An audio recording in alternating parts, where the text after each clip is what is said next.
अष्टावक्र और राजा जनक। परिवार के बीच छिपा हुआ सबसे बड़ा सत्य। मिथिला नगरी के राजा जनक अपनी प्रजा के लिए न्यायप्रिय और बुद्धिमान राजा माने जाते थे। राजमहल में उनकी पत्नी, पुत्री और परिवार के अन्य सदस्य भी रहते थे। बाहर से उनका जीवन सुखी दिखाई देता था, लेकिन राजा के मन में एक प्रश्न लगातार उठता रहता था। इतना बड़ा राज्य, इतना सम्मान और इतना परिवार होने के बाद भी मन को पूर्ण शांति क्यों नहीं मिलती। एक दिन राजमहल में परिवार के सभी लोग एक साथ बैठे थे। रानी ने राजा से कहा, महाराज, आज आप बहुत चिंतित दिखाई दे रहे हैं। जनक ने धीमी आवाज में कहा, मेरे पास सब कुछ है, फिर भी भीतर कोई कमी महसूस होती है। उनकी बात सुनकर परिवार शांत हो गया। उसी समय महल के द्वार पर एक युवा आर्षि के आने की सूचना मिली। वह थे अष्टावक्र। उनका शरीर सामान्य लोगों से अलग था, लेकिन उनके चेहरे पर ऐसी शांति थी कि महल में उपस्थित हर व्यक्ति उन्हें देखकर चकित रह गया। राजा जनक ने उनका सम्मान किया और पूछा, आर्षिवर, क्या आप मुझे बता सकते हैं कि मनुष्य परिवार और राज्य की जिम्मेदारियों के बीच रहते हुए भी सच्ची शांति कैसे पा सकता है? अष्टावक्र मुस्कुराए। उन्होंने कहा, राजन, समस्या परिवार नहीं है। समस्या यह है कि मनुष्य परिवार को अपना समझकर उससे अपनी खुशी बांध देता है। राजा चौंक गए। क्या परिवार से प्रेम करना गलत है? अष्टावक्र बोले, नहीं राजन, प्रेम करो लेकिन भय के साथ नहीं। परिवार की सेवा करो लेकिन अपनी शांति को उनके व्यवहार का गुलाम मत बनाओ। राजा की पत्नी ध्यान से उनकी बातें सुन रही थीं। अष्टावक्र ने परिवार की ओर देखते हुए कहा, जिस दिन पिता अपने पुत्र से कहेगा, तू मेरी इच्छा के अनुसार ही जी, उस दिन प्रेम बंधन बन जाएगा। जिस दिन पत्नी पति से कहेगी, तुम मेरे अनुसार ही रहो, उस दिन प्रेम अपेक्षा बन जाएगा। और जिस दिन राजा अपनी प्रजा से कहेगा, सब मुझे प्रसन्न रखें, उस दिन राज्य सेवा नहीं, अहंकार बन जाएगा। महल में गहरी शांति छा गई। राजा जनक ने पूछा, तो फिर परिवार में रहकर मनुष्य क्या करे? अष्टावक्र ने उत्तर दिया, अपना कर्तव्य करो, प्रेम करो, रक्षा करो, लेकिन हर पल यह याद रखो कि कोई भी व्यक्ति तुम्हारी इच्छा के अनुसार हमेशा नहीं चलेगा। राजा की आंखें नम हो गईं। उन्होंने अपने परिवार की ओर देखा। उन्हें पहली बार महसूस हुआ कि वे अपने प्रियजनों से प्रेम तो करते थे, लेकिन उनके भविष्य और व्यवहार को लेकर लगातार चिंता भी करते थे। परिवार के किसी सदस्य की गलती पर तुरंत क्रोध नहीं करेंगे, और सबसे महत्वपूर्ण, वे अपने बच्चों को अपनी अधूरी इच्छाएं पूरी करने का साधन नहीं बनाएंगे। धीरे धीरे राजमहल का वातावरण बदलने लगा। पहले जहां छोटी छोटी बातों पर तनाव होता था, वहां अब बातचीत होने लगी। एक दिन राजा की पुत्री ने उनसे पूछा, पिताजी, क्या आप अब सच में निश्चिंत हो गए हैं? जनक मुस्कुराए। उन्होंने कहा, नहीं बेटी, परिस्थितियां तो बदलती रहेंगी, लेकिन अब मैंने यह सीख लिया है कि मेरी शांति परिस्थितियों की संपत्ति नहीं है। दूर खड़े अष्टावक्र यह सुनकर मुस्कुराए। उन्होंने कहा, यही ज्ञान है राजन। जनक ने हाथ जोड़कर पूछा, ऋषिवर, क्या यही मुक्ति है? अष्टावक्र बोले, मुक्ति महल छोड़ने में नहीं है, मुक्ति परिवार छोड़ने में नहीं है, मुक्ति जिम्मेदारियों से भागने में नहीं है। मुक्ति तो उस क्षण शुरू होती है जब मनुष्य जिम्मेदारियां निभाते हुए भी भीतर से स्वतंत्र रहना सीख जाता है। राजा जनक ने उस दिन समझ लिया कि सच्चा राजा वह नहीं जो पूरे राज्य पर शासन करे। सच्चा राजा वह है जो अपने मन की बेचैनी पर शासन करना सीख जाए। और उस दिन से मिथिला के राजमहल में एक नया नियम बन गया, परिवार से प्रेम करो, कर्तव्य निभाओ, लेकिन अपनी शांति किसी बाहरी परिस्थिति के हाथ मत सौंपो। राजा जनक ने अष्टावक्र की बातें अपने जीवन में उतारना शुरू कर दिया था। अब वे परिवार के साथ समय बिताते, उनकी बातें सुनते और छोटी छोटी बातों पर क्रोध करने से बचते थे। लेकिन एक दिन मिथिला के राजमहल में अचानक एक बड़ी समस्या खड़ी हो गई। राजा जनक के परिवार के दो सदस्यों के बीच राजमहल की एक महत्वपूर्ण जिम्मेदारी को लेकर विवाद हो गया। दोनों अपनी बात को सही मान रहे थे। बात इतनी बढ़ गई कि परिवार के बाकी लोग भी दो पक्षों में बंटने लगे। राजा के सामने कठिन निर्णय था। एक ओर परिवार था, दूसरी ओर राज्य का अनुशासन। राजा जनक कुछ देर शांत बैठे रहे। फिर उन्होंने अष्टावक्र को बुलाया। अष्टावक्र ने सबकी बातें सुनी और कहा, राजन, जब परिवार में विवाद होता है तब सबसे पहले सत्य को नहीं, अपने पक्षपात को पहचानना चाहिए। जनक ने पूछा, लेकिन मैं कैसे जानूं कि सही कौन है? अष्टावक्र बोले, दोनों पक्षों को अलग अलग सुनो। जो व्यक्ति तुम्हारे प्रिय होने के कारण सही दिखाई दे रहा है, उसे भी उसी नियम से देखो जिस नियम से तुम दूसरे को देखते हो। राजा ने ऐसा ही किया। उन्होंने दोनों की बात सुनी, किसी को बीच में नहीं टोका। अंत में पता चला कि गलती एक व्यक्ति की नहीं थी। दोनों ने जल्दबाजी में निर्णय लिया था। राजा ने किसी को दंड देने के बजाय दोनों को अपनी गलती स्वीकार करने का अवसर दिया।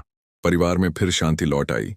रानी ने राजा से कहा, आज आपने राजा से अधिक एक पिता की तरह निर्णय लिया। जनक मुस्कुराए और बोले, नहीं, आज मैंने अष्टावक्र से सीखा कि न्याय करने से पहले मन को शांत करना जरूरी है। उसी रात राजा अकेले महल की छत पर बैठे थे। उनके मन में एक और प्रश्न उठा, यदि एक दिन मेरा परिवार मेरी बात न माने तो क्या मैं फिर भी उनसे प्रेम कर पाऊंगा? अगली सुबह अष्टावक्र उनके पास आए। राजा ने अपना प्रश्न रख दिया। अष्टावक्र ने कहा, राजन, सच्चा प्रेम किसी को अपनी इच्छा के अनुसार चलाने का नाम नहीं है। प्रेम का अर्थ है सही मार्ग दिखाना और फिर उसे अपनी समझ से जीवन जीने देना। जनक ने कहा, लेकिन यह बहुत कठिन है। अष्टावक्र हंसे, जो आसान होता उसे सीखने की आवश्यकता ही नहीं होती। फिर उन्होंने राजा को एक उदाहरण दिया। एक माली पौधे को पानी देता है, मिट्टी तैयार करता है और उसकी रक्षा करता है, लेकिन वह पौधे को खींचकर बड़ा नहीं करता। यदि वह ऐसा करेगा तो पौधा टूट जाएगा। जनक समझ गए। उन्होंने अपने परिवार को नियंत्रित करने के बजाय उनका मार्गदर्शन करने का निर्णय लिया। कुछ दिनों बाद परिवार के एक सदस्य ने राजा के निर्णय से असहमति जताई। पहले की तरह जनक को क्रोध नहीं आया। उन्होंने केवल इतना कहा, तुम मेरी बात से असहमत हो सकते हो, लेकिन अपनी बात सम्मान से रखना। मैं तुम्हारी बात सुनूंगा। उस दिन परिवार ने पहली बार महसूस किया कि राजा केवल सिंहासन पर बैठने वाला व्यक्ति नहीं, बल्कि ऐसा पिता भी है जो अपने परिवार को अपनी इच्छा से नहीं, समझ से जोड़ना चाहता है। अष्टावक्र दूर खड़े यह सब देख रहे थे। उन्होंने मन ही मन कहा, जिस घर में जीतने की जगह समझने की कोशिश होती है, वहां रिश्ते लंबे समय तक जीवित रहते हैं। लेकिन राजा जनक को अभी पता नहीं था कि उनके जीवन की सबसे बड़ी परीक्षा आने वाली थी, परिवार और राजधर्म की परीक्षा। मिथिला में सब कुछ शांत दिखाई दे रहा था, लेकिन राजा जनक के जीवन में एक बड़ी परीक्षा धीरे धीरे उनकी ओर बढ़ रही थी। अष्टावक्र की शिक्षा के बाद जनक ने अपने परिवार के साथ प्रेम और धैर्य से रहना सीख लिया था। वे अब अपने परिवार की हर समस्या को आदेश देकर नहीं, बल्कि समझकर सुलझाने का प्रयास करते थे। एक सुबह राजमहल में एक दूत घबराया हुआ पहुंचा। महाराज, सीमा के पास के कुछ गांवों में कई दिनों से वर्षा नहीं हुई है। फसलें सूख रही हैं और लोगों के सामने भोजन का संकट खड़ा हो गया है। राजा जनक तुरंत सभा में पहुंचे। मंत्रियों ने सलाह दी कि राजकोष से अनाज निकाला जाए, लेकिन राजकोष सीमित था। उसी समय राज्य में एक बड़ा उत्सव भी होने वाला था, जिसके लिए बहुत धन पहले ही निर्धारित किया जा चुका था। सभा में मतभेद शुरू हो गया। एक मंत्री बोला, महाराज, उत्सव रद्द कर दिया गया तो राज परिवार और पड़ोसी राज्यों के सामने हमारी प्रतिष्ठा कम हो जाएगी।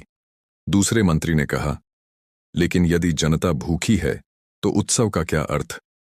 जनक चुपचाप सबकी बातें सुनते रहे। उन्हें अष्टावक्र की बात याद आई।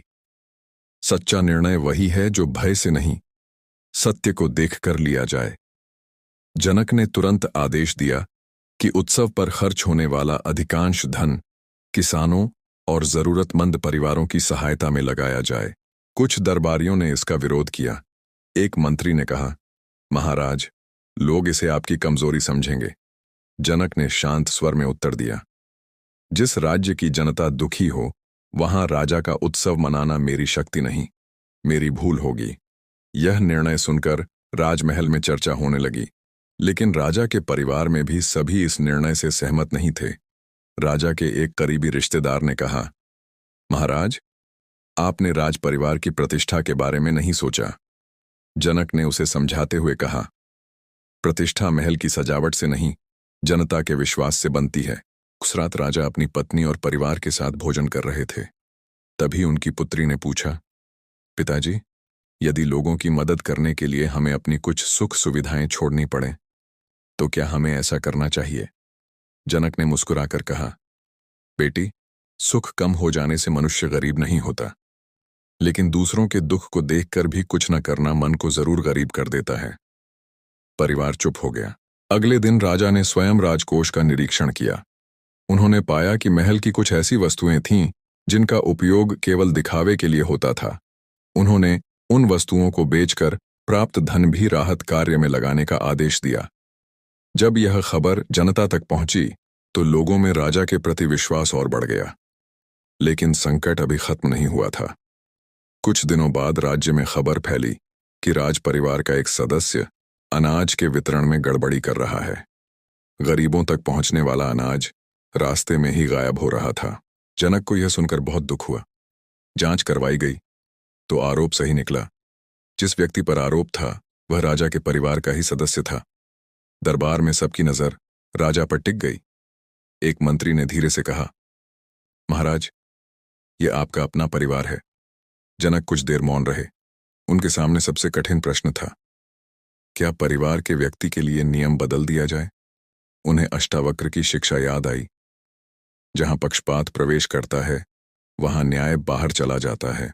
जनक ने कहा, यदि मेरा अपना परिवार गलती करे और राजा होने के कारण उसे बचा लूं तो मैं केवल अपने परिवार के साथ अन्याय नहीं करूंगा बल्कि पूरी प्रजा के साथ अन्याय करूंगा। दोषी व्यक्ति को उचित दंड दिया गया और जिन लोगों को नुकसान हुआ था उनकी भरपाई की गई। राजा की पत्नी ने बाद में उनसे पूछा, क्या आपको अपने परिवार के सदस्य को दंड देते समय दुख नहीं हुआ? जनक ने उत्तर दिया, बहुत हुआ, लेकिन प्रेम का अर्थ गलत काम को सही साबित करना नहीं है। सच्चा प्रेम कभी कभी कठोर निर्णय लेने की शक्ति भी देता है। कुछ दिनों बाद अष्टावक्र फिर मिथिला पहुंचे। राजा जनक ने उनके चरणों में प्रणाम किया और कहा, अर्षिवर, मैंने आपकी शिक्षा को समझना शुरू कर दिया है। परिवार से प्रेम करना आसान है, लेकिन प्रेम और न्याय के बीच संतुलन रखना बहुत कठिन है। अष्टावक्र मुस्कुराए। उन्होंने कहा, राजन, यही तो जीवन की परीक्षा है। जो व्यक्ति केवल अपने प्रिय लोगों के लिए सही है वह अभी न्याय को नहीं समझा। जो अपने प्रिय व्यक्ति की गलती को भी गलती कह सके वही वास्तव में न्याय के मार्ग पर चल रहा है। राजा ने पूछा, और यदि परिवार मेरे निर्णय से नाराज हो जाए? अष्टावक्र बोले, कुछ समय की नाराजगी से मत डरो, गलत निर्णय से पैदा होने वाले लंबे दुख से डरो। यह बात जनक के हृदय में उतर गई। उस दिन उन्होंने अपने परिवार से कहा, हम एक दूसरे से प्रेम करेंगे, एक दूसरे की सहायता करेंगे, लेकिन किसी की गलती को केवल रिश्ते के कारण छिपाएंगे नहीं। परिवार के सभी सदस्य मौन थे। फिर राजा की पुत्री आगे आई और बोली, पिताजी, आज समझ आया कि परिवार का मतलब केवल साथ रहना नहीं है। परिवार का मतलब है कि हम एक दूसरे को सही रास्ते पर भी रखें। राजा जनक की आंखों में संतोष था। अष्टावक्र ने कहा, अब तुम राजधर्म को समझने लगे हो जनक? राजा ने पूछा, क्या मेरी परीक्षा समाप्त हो गई? अष्टावक्र ने हल्की मुस्कान के साथ उत्तर दिया, नहीं राजन, असली परीक्षा तब होगी जब तुम्हें अपने राज्य, परिवार और अपने मन तीनों में से किसी एक को चुनने जैसा लगेगा। जनक ने आश्चर्य से उनकी ओर देखा। अष्टावक्र वहां से चले गए। राजा देर तक उसी स्थान पर खड़े रहे। उन्हें नहीं पता था कि आने वाले दिनों में ऐसा ही एक निर्णय उनके सामने आने वाला था। एक ऐसा निर्णय जिसमें उनका परिवार, उनका राज्य और उनका अपना हृदय तीनों आमने सामने खड़े होने वाले थे।